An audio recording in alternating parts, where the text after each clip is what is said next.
હું મોજીલો સુરતી ફરી એકવાર તમને મોજ કરાવવા આવી ગયો છું। આજે તમારા માટે એવું મસ્ત મજાનું ફાર્મ હાઉસ લઈને આવ્યો છું કે અહીં તમે આવશો ને એટલે તમને મોજ જ આવી જવાની છે ભાઈ। આ જગ્યાએ તમને વિશાળ ગાર્ડન મળી જવાનું છે જ્યાં તમે કોઈ પણ નાનો મોટો પ્રસંગ કરી શકો છો। અને આમ જો લીલાછમ ઝાડવા અને વચ્ચે ગજુબો છે। અને હા, એમાં બાકી હતું ને તો નીચે તળાવ પણ આપી દીધું છે ભાઈ। અહીંયા તમે રાતે આવો અને બધા મિત્રો સાથે બેઠા હોય આવી મજા કઈ આવે હે। અને ભાઈ બંગલામાં એન્ટર થતા તમને મોટો સોફા વાળો હોલ મળવાનો છે।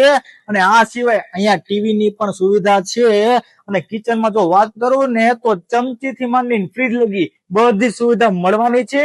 ડાઇનિંગ ટેબલ પણ છે। બે બેડરૂમ મળી જવાના છે અને બંને એસી વાળા છે ભાઈ। પ્રોજેક્ટર પણ મળવાનું છે એટલે કોઈ પણ ક્રિકેટ અથવા તો મૂવી એન્જોય કરી શકો છો। ને અગાસી ઉપર પણ સોફા મળવાના છે જ્યાં તમે બધા મિત્રો સાથે બેસી શકો છો। આ રહ્યો ભાઈ આપણો વિશાળ સ્વિમિંગ પુલ જ્યાં તમે 15 થી 20 જણા હુતા નાહી શકો ભાઈ।